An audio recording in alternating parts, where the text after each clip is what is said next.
not, Carlton said, raising his eyebrows and grinning enigmatically at Lampbar. It's hidden, John explained. They're supposed to knock it down to build a mall, but they didn't. They just built around it, entombed it, John corrected. And you got in? Leroy said. Charlie nodded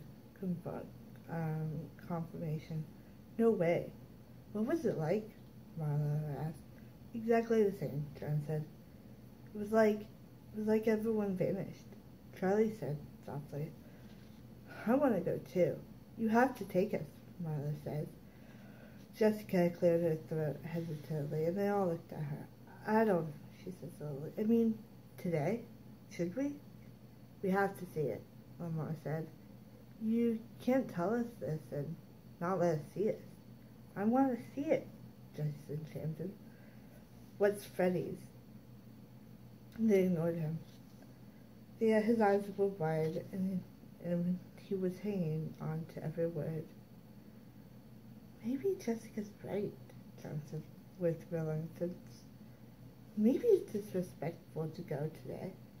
There was a moment's pause, and Charlie knew that they were wanting to talk to her to talk. She was the one they were really afraid of offending. They needed her permission. I think we should go, she said. I don't think it's disrespectful. It's almost in a way of honoring. What happened? She looked around the table. Jessica was nodding. Charlie wasn't sure it was much of an argument, but they didn't need to be convinced. They wanted an excuse.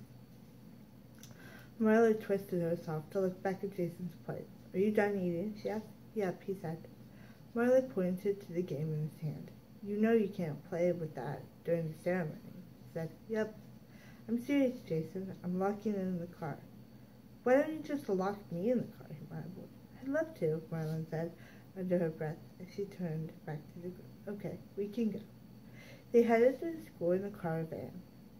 The boys in Carlton's car, Marlo following, and Charlie bringing up the rear.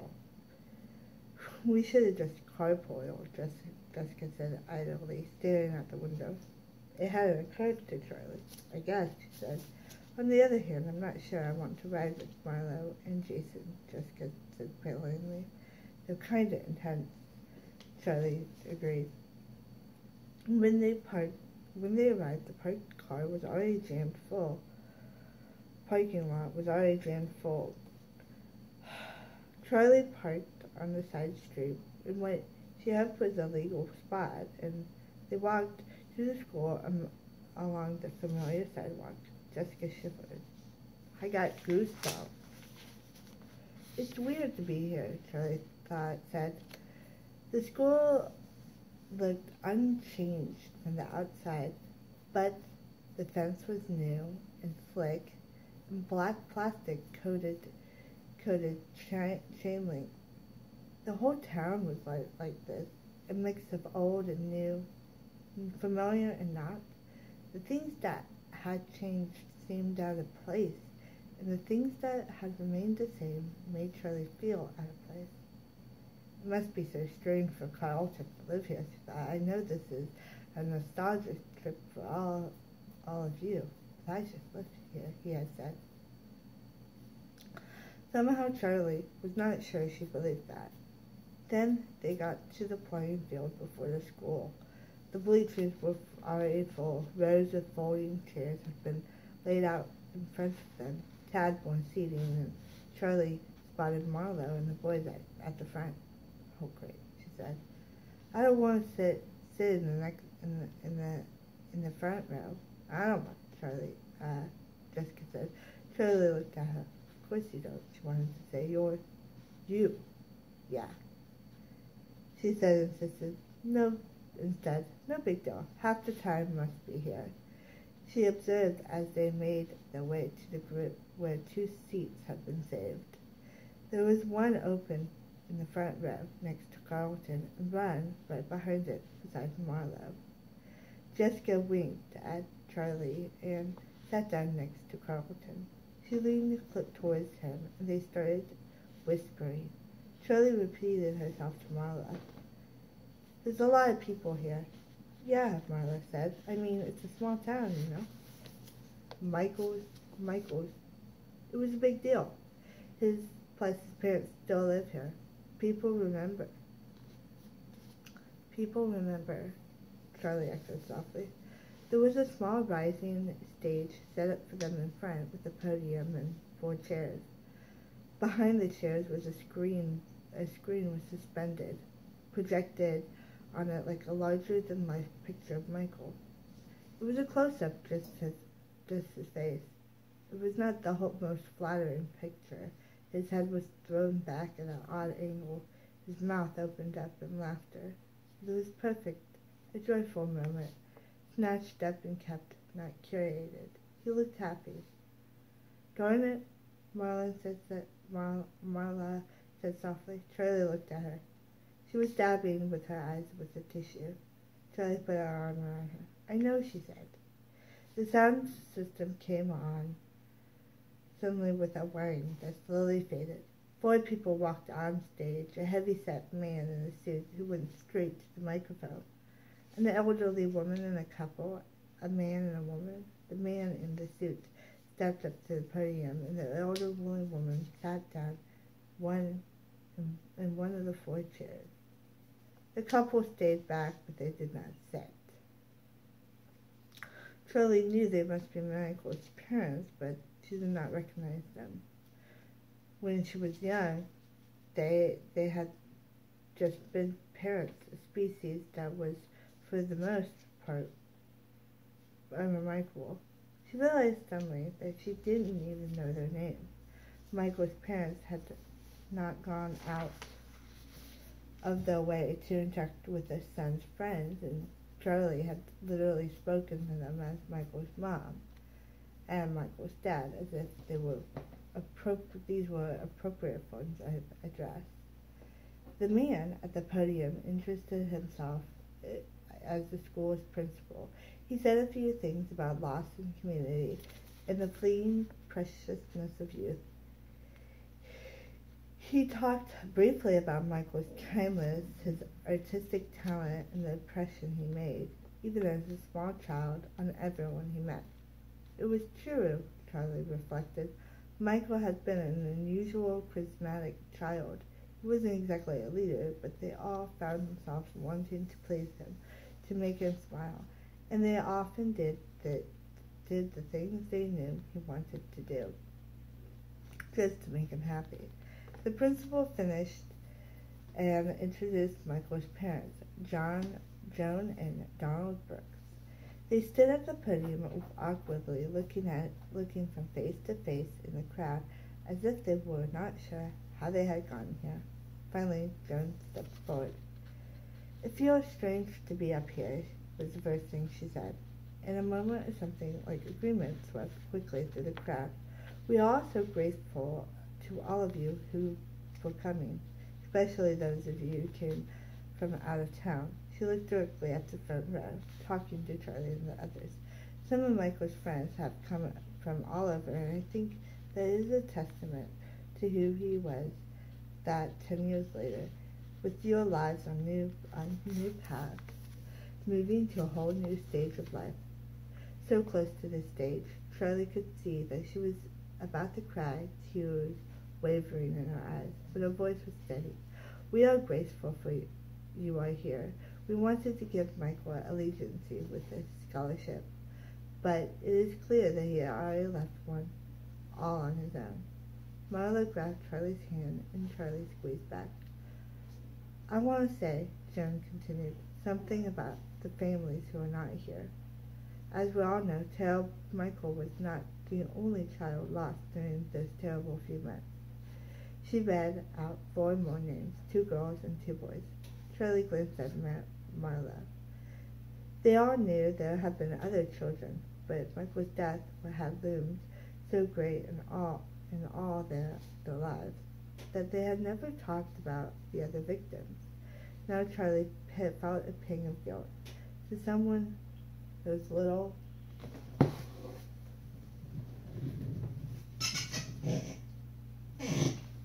Those little girls and boys had been had had been as vile as Michael. To someone, their losses had meant the end of the world. She closed her eyes for a moment. I can't mourn everyone, she thought. No one can. Joan was still talking. Although their families had moved on to other places, those young boys and girls will always have a place in our hearts. Now, I would like to call to speak to a young man who was particularly close to my son, Carlton, if you would. They all watched in surprise as Carlton stood and climbed up behind the podium. Joan hugged him tightly and stayed close behind him as he pulled a crumpled piece of paper from his pocket. He cleared his throat, looking over the heads of the crowd, then crumpled the paper up again and put it back in his pocket. I don't remember as much about Michael as I should, he said. Too much of those years is a blur. I don't know.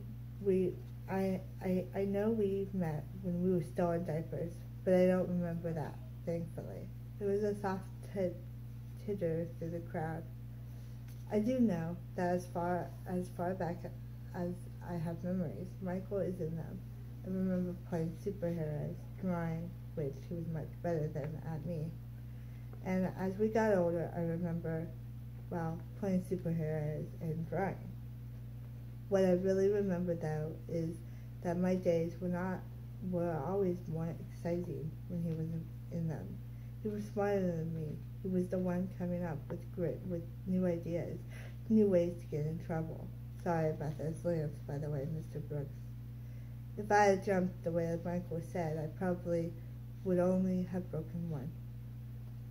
David laughed. A gulping, desperate sound. Charlie shifted uncomfortably and pulled her hand from Marla's with an apologetic half-smile. Though grief, naked, was too much to watch. It was raw, an open wound, and she could not stand to look. Carlton came back to sit with them. Michael's grandmother spoke, and then his father, who had recovered enough to share a memory of taking his son to his first art class. He told the crowd about the scholarship for a graduating senior who had demonstrated both excellent and passion for the arts, and knocked the winner of the first one, Anne Park, a slight Korean girl who came up quickly to the stage to accept her plaque and hugs from Michael's parents. It must have been strange for Anne, Charlie thought, her honor so overshadowed by its origin. But then she realized Anne must have known Michael too, however much in passing. After the ceremony, they went to say hello to Michael's parents, hugging them and making sounds of condolences. What do you say to someone who has lost a child? Can it be any easier? Can 10 years make a difference? Or do they wake up each morning with a fresh with grief as the day he died? On a long cafeteria table by the stage, pictures and cards were collecting slowly. People had brought flowers, notes to Michael's parents or to him. Things they remembered, things they wished they had said. Charlie went over and browsed through the notes.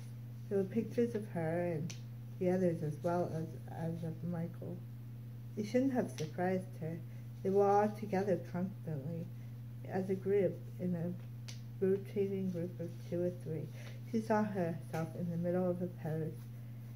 Michael, John, and she, all covered in mud, with Jessica beside them, still perfectly clean, refusing to go near them. Charlie smiled. That looks about right. Another 5-year-old Marla, struggling to support the weight of her newborn little brother, with Lamar peering suspiciously at the tiny thing over her shoulder. Some of Michael's drawings were there too, crayons scribbled, professionally, incongruently framed. Charlie picked one up, a drawing of what she supposed was a T-Rex stomping across through a city.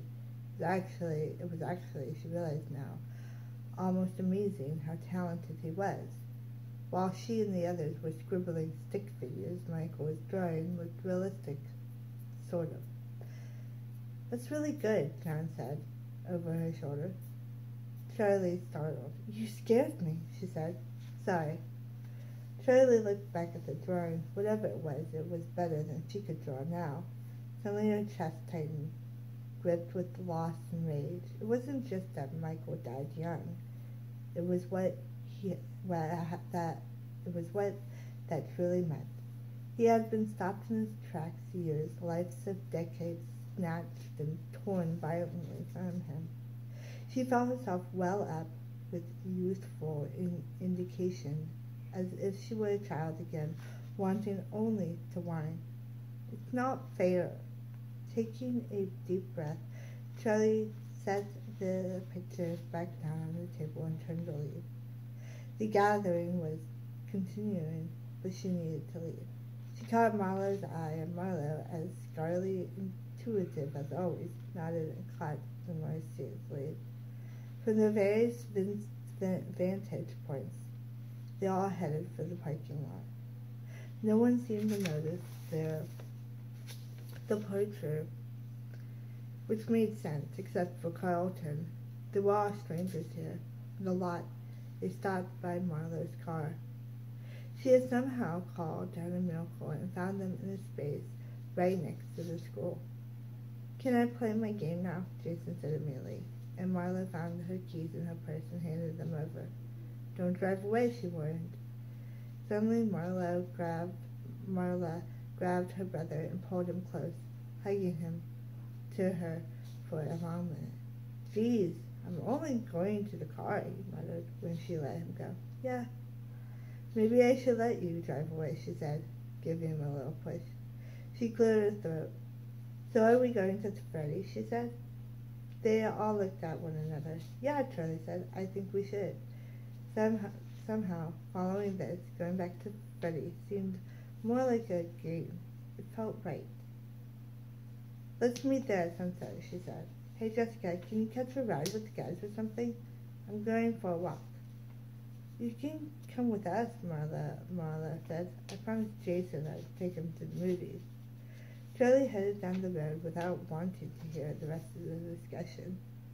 A dozen feet from the lot, she realized that she was being followed. She turned around. "John? Don't mind if I come. You got into your own house, right? How did you know that?" "It was the only interesting thing out this way. Anyway, I went to my old place too. Painted blue, and there was a garden in the yard. It was weird. I know it wasn't blue when I lived there, but I couldn't remember what color it was supposed to be. Everything's so different." Charlie didn't say anything. She wasn't even sure she wanted John to come with her. Her house, her father's house, it was private. She thought of the first time John had seen the toys, his fascination, and the interest that was all his. That had nothing to do with pleasing her. She relented. "Okay, if you can come. Is it?" He hesitated. "Is it different?" "It's not really not," Charlie said. It wasn't quite true, but she wasn't sure how to explain the things that had changed. They walked together for the better part of the 3 miles down the road and down old roads, first paved, then gravel. As they neared the place, they left the roads, ascending the steep incline of the hill overrun with brush and trees that should have been trimmed or cut down ages ago. 3 rooftops peeked over the leaves, scattering wildly over the hill, but no one had lived in these houses in a long time.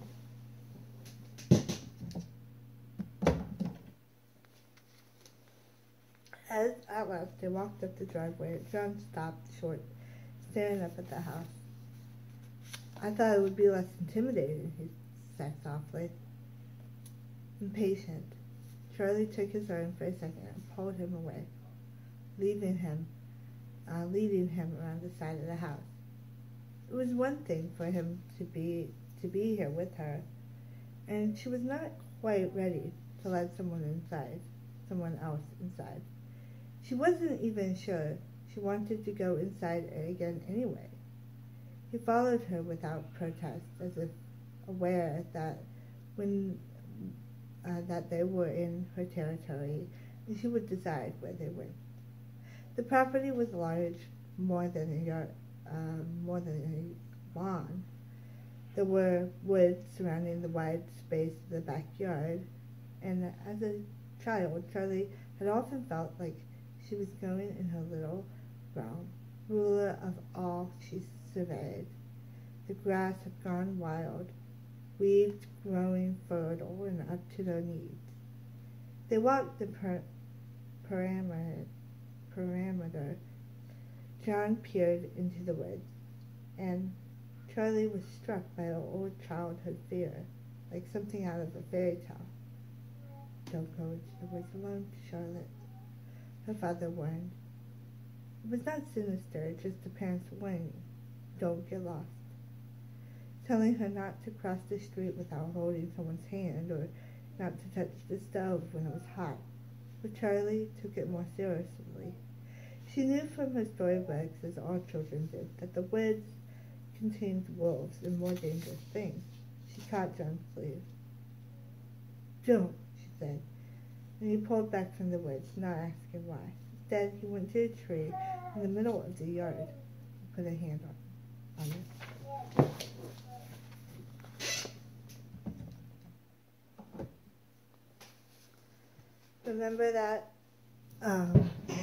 Remember that tree?" he asked, smiling, something a little wicked in his voice. "Of course," Charlie said, walking over. It had been here longer than I ever was. But he was looking at her, waiting for more, and suddenly she remembered. It had been a sunny day, springtime. They were 6 years old, maybe. John was visiting, and they were playing hide and seek, half supervised by Charlie's father, who was in his garage workshop, absorbed in his machines. The door was open, so he would notice if someone screamed, but short of that, the outdoors was their own. John counted to 10, eyes covered. Facing the tree was that home base. The yard was wide and open. There were not many places to hide, so Charlie buoyed up by the excitement of the game, dared to hide beyond the forbidden edge of the woods, just barely past the tree line. John searched the other places first, behind his father's car, in a corner where one part of the garage jutted out, the space beneath the porch where a child could just barely crawl. He realized where she must be, and Charlie braced herself to run as he began to walk the edges of the yard, dodging into the woods and then out again, looking behind trees. When at last he found her, she took off, tearing across the lawn to the home base tree. He was just behind her, so close he could almost touch her, and she sped on, staying just out of reach. She hit the tree, almost slamming into it. And John was right behind her, bumping into her a second later, too fast to stop. They were both giggling hysterically, and when they stopped at the same moment, still gasping to catch their breath. "Hey, Charlotte," John said, stressing her name in a mocking tone he had used. "Don't call me that," Charlie said automatically. "You ever seen grown-up kiss? A grown-up kiss?" He picked up a stick and started digging at the tree bark, like he was more interested in that than her answer. Charlie shrugged. "Yeah, I guess so." "Want to try it?" He still wasn't looking at her.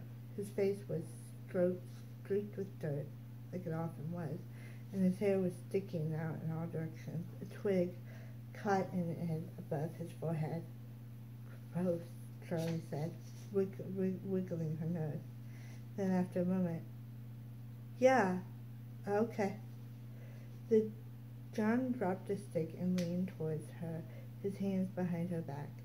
Charlie closed her eyes, waiting, still not entirely sure what she was supposed to do. Charlotte! Was her father. Charlie jumped back. John's face was so close to hers that she banged into him with her forehead. Ow! He yelled, clapping a hand to his nose. Charlie's father came around to the side of the tree. What are you up to, John? He prodded John's fingers away from his nose. You're not bleeding. You'll be fine, he said. Charlotte, come closer to the house, please.